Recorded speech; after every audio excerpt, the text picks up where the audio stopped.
Welcome back, Tribe. I have an episode here. It's called You Have to Let Yourself Go from a guy. His channel is named Profound Pondering. Let's get into it. It seems interesting. I think that the main thing that stops us from sort of building an identity that we actually resonate with is how much we get attached and stuck on our unchanging self. And what I mean by that is not, just like not liking yourself when you're changing, or not liking what you change into, or not liking yourself at the moment, but not being able to let yourself go, let yourself change, embracing your own change. And I've been wanting to make a video on this for a minute because I feel like it's something that's super prevalent, especially in this current generation, not being able to allow yourself to change. And I feel like I was like this for so long. I've been like this. I feel like up until recently, which I hate to say because I like to think that I've been pretty self-conscious of myself for a while. But up until recently, I didn't really allow myself, at least in mind, to change. And I didn't understand why. And it's a lot of mental conditioning. Yeah. I was reading a book called Becoming Supernatural. It kind of highlights a lot of the points of that. It's also, there's a book called Psycho-Cybernetics. I've recommended it to guys, and I've gotten emails and messages, DMs on Instagram that it's already started changing a lot of dudes' lives. I don't have it with me here, but look up Psycho-Cybernetics by Maxwell Maltz. It's a book that has personally changed my life. I've read it from front to back multiple times already. I've always gleaned new information every time I read it constantly just to remind myself of the tenets in the book. Self-image is one of the most important things that you'll learn about concept-wise. How you visualize things, why it's important, and knowing that you'll find out through this book that everything you believe about yourself can change, and everything you believe about yourself is constructed anyways. Dude, highly recommend it. If there was ever a book that I recommend, it's that one. Seriously, guys. Psycho-Cybernetics. Essentially, saying that we kind of get addicted to who we are. We get addicted to the chemicals of our experiences of the past. We get addicted to who we were. And we just loop those over and over again. And I don't know if many of you believe in like manifestation or anything like that, but even on a fundamental level, if you're constantly playing the same thoughts and same actions and reliving those experiences, your body's going to keep thinking you're going through that. Yep, that's true. It's almost inescapable. Your body can't tell the difference between a real and an imagined threat. And in Psycho-Cybernetics, they use an example of walking on a trail. You hear rustling in the leaves, and then what you think that shadow could be is a bear. And your body initiates fight or flight, right? Your adrenaline, the blood, the oxygen going into your muscles, it's real. It's perceived as a bear, and your mind goes into the biological changes of fight or flight. It's insane. Over a perceived bear. It's not actually there. And then the wind sways the leaves a little bit more and the shadow breaks, and you see that it's just a dark spot in the forest. It's not a bear. And then immediately you calm yourself. But you perceive that to be a bear. Your body responds as if it was an actual bear. This is the power of imagination. This is why suffering in imagination is so dangerous, guys, that you need to learn to control your stream of consciousness in your brain. You need to control your mind's thoughts. It can't run away from you. This is a thing that you actively have to do, is grab a hold of your mind and stop it in its tracks. Stop the whirlwind of ideas, the consciousness that's streaming around there. When it runs away from you, and often it will go into some negative scenarios, negative experiences, it's like he said, it's like you're living that moment again. You're experiencing the dread, the sadness, the anger, the pain that brings down your energy, that then loops into your next stream of thoughts in a negative fashion. You've already poisoned part of your day and part of your thinking with that negativity. Controlling your consciousness is something we're not taught in school, and it's probably one of the most important things you could learn as an adult. It's fundamental in whether you become successful or not. And it's almost like, how can you change when, the situation's occurring at the moment? How can you change when you're reliving the exact experience that got you to the point you're in right now? And I'm not saying just forget. That's hard to forget. Even in my experience, like there's still stuff that I hold on to that I'm constantly trying to work on. Things in the past that I didn't necessarily like how it went, or feel like I could have handled better, or feel like I just needed a little more insight or maturity to get through. But in saying that, I realized that, no change is going to occur unless I let myself go, unless we let ourselves develop, unless we make a change. Self-image. And I'm not saying like be willing to see yourself in a different light. Be able to recreate yourself, reimagine who you want to be. When you're able to let go of that, all the perceptions of yourself, all the perceptions that people have placed on you of who you are, when you're able to truly let go of that and reimagine yourself as somebody different, that's when you can actually become somebody different. One of the things in psychocybernetics is no matter how many affirmations and how good you speak to yourself and how hard you try through, motivation or discipline to become a different person, if you don't at a fundamental level see yourself as that person. For example, you go to the gym, you want to get jacked and you have a six pack. If you don't look in the mirror and see yourself with a six pack, see yourself as this healthy person who gets up and works out every day, eventually the motivation will wane and you will stop going. Eventually the discipline in you will burn out because you don't have the deep inner desire of being that person with the abs and the six pack. You're going against that deep self-image of yourself because you may be going to the gym because you think of yourself as fat. You think of yourself as unworthy, out of shape, disgusting, unattractive, whatever. If you believe yourself to be that and you work out in spite of that, that's where you're running against, you're going uphill essentially. It's like the rock in the stream that has the water parting around it. You're always against the invisible force, which is the water coming down on the rock, which is your self-image. What you want to do is you want to be able to float down with the stream instead of upstream against all of that imagery of who you think you are. If you imagine yourself to be fit, to be a healthy person, if you believe yourself to be the person you're trying to become, all the actions that you need there forwards become automatic because you're going along with the image. Going to the gym is normal because you are the healthy person in your mind. Working out and getting your six pack is completely normal because you are the person that likes to be healthy, fit, active. So instead of fighting a negative image upstream, you are simply floating downstream. Your actions are no longer a grind against pressure, against friction, against who you think you are. And that makes the journey so much easier. It's actually effortless to get six-pack abs. It's effortless to be physically fit and healthy when you believe yourself to be that person. But most people are fighting a negative self-image and trying to overcome it with habit and discipline, which they inevitably will fail because at your core, you are not the person and you're doing things that don't align with the self-image.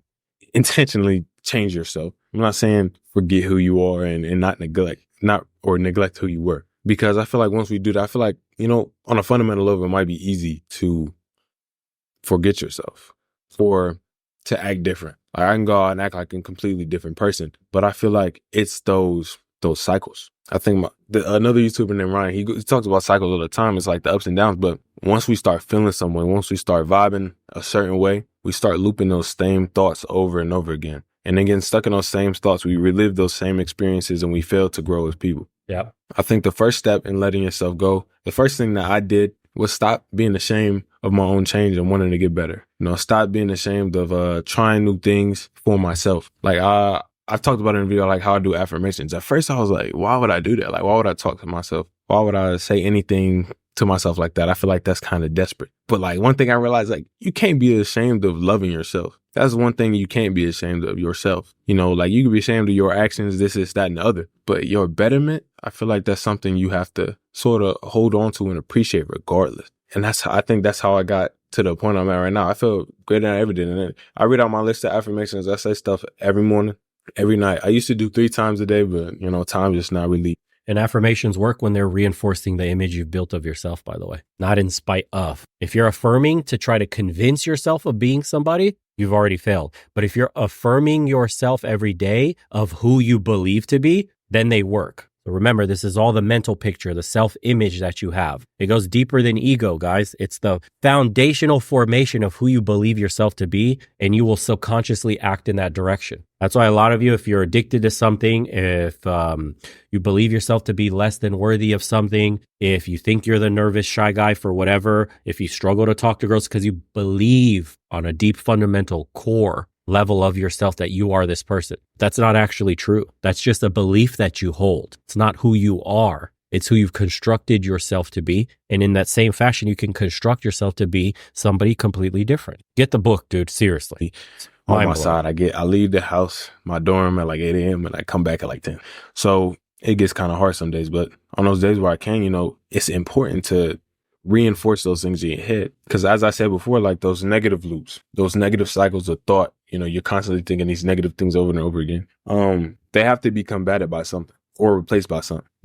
You can't replace a bad habit with absence. You have to fill it in with something good. I feel like you're not going to stop, smoking or something and instead sit still. You know, Yep. you're going to find something else to fill. Dude, that's one of the biggest keys that he said so far. When you guys are trying to kick a habit, whether you're addicted to gaming or porn or anime or drugs or alcohol or whatever vice you have that's taking up too much of your time and you know it's a problem, especially if you're on the Spartan Challenge and guys are kicking a bunch of vices all at once, they tend to find out that in their moments of weakness, it's when they have a bunch of downtime and nothing to do. You have to replace your bad habits with good ones. That's what it is. You have to find time to do something completely different that takes up your time while you were otherwise engaged in your old habit, your old addictive habit. That's the key for this becoming successful. If you were used to gaming 6 to 8 hours a day, bro, they were taking up your time too much. It was a real addiction. You have to find the next 6 to 8 hours, and every day has to be something that keeps your mind away from said video games. Because if you're sitting there on the couch wondering what to do, bored, that's when the addiction comes crawling back in its full strength, because you're now going to be coping in the same manner to pass time in the same way.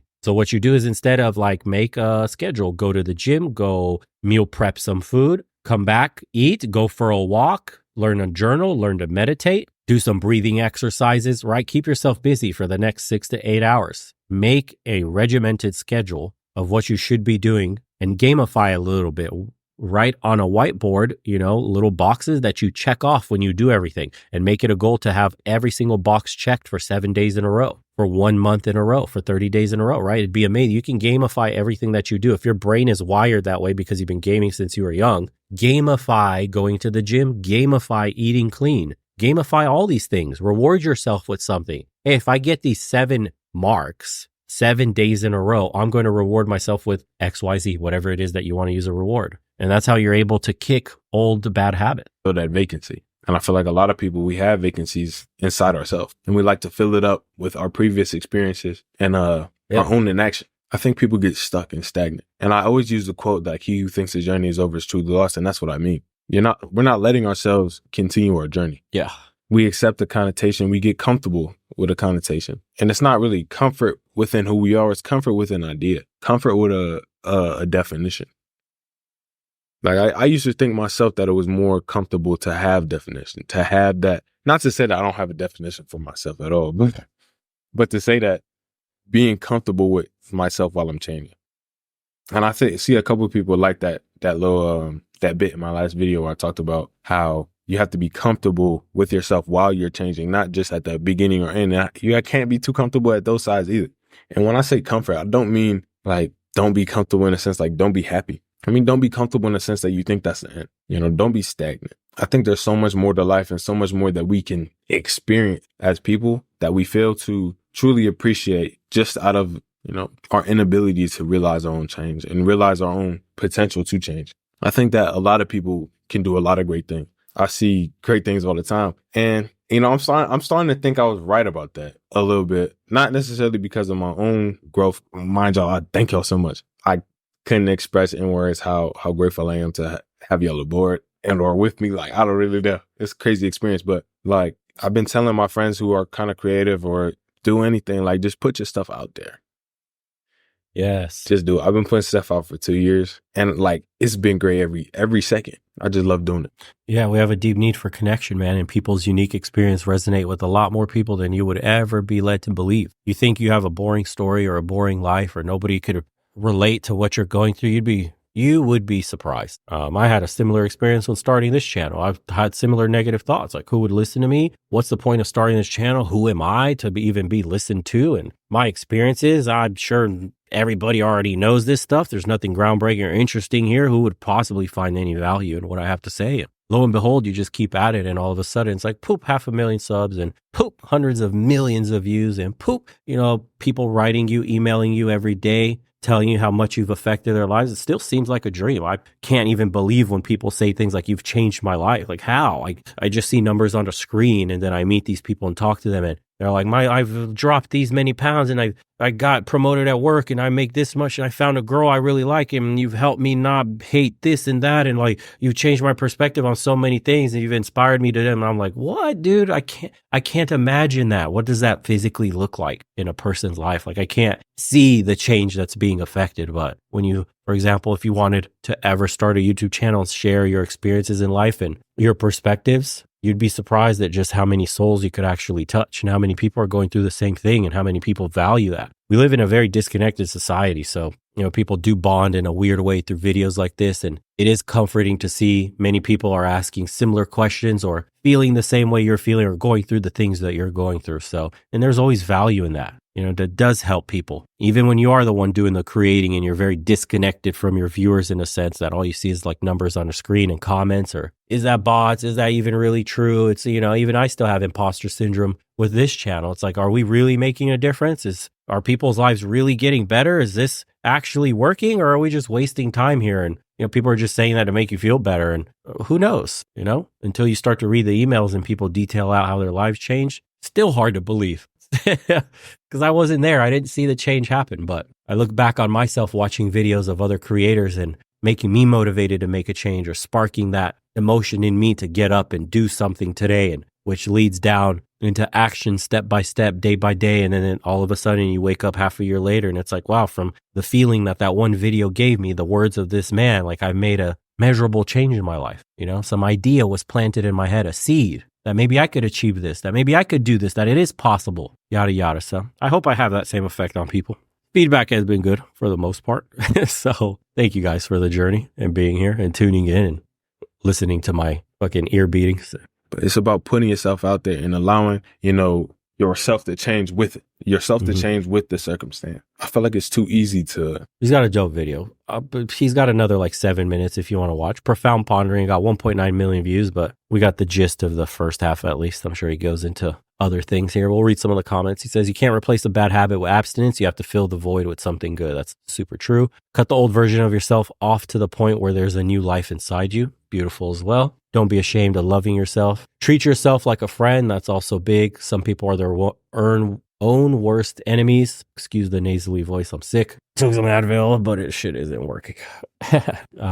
Be kinder to yourself. Give yourself the same advice you'd give a friend that you care about. Some people have absolute demons in their minds that beat them down at every corner and don't allow them to really blossom like they should. Changing paths does not equal giving up. That's a lesson I've been slowly learning these past couple of months. Yep. And then some of the biggest one of all, it's not how you feel, but it's how you react to those feelings. And that's a fact. That's great advice to start the day. Indeed. Appreciate everybody that's been tuning in. Hope you like this one. If you got more episodes like this or some other stuff that we've been covering the past few weeks, feel free to share to the email below that you see in this video. If you want to join a community of men, we have a Discord. It's community run. If you want to join the private community and hang out with me in calls, links are all in the description below. Appreciate everybody. Take care of yourselves. Wash your hands. Don't touch your face. Don't get sick like me. And be kinder to yourselves. Take care, everybody.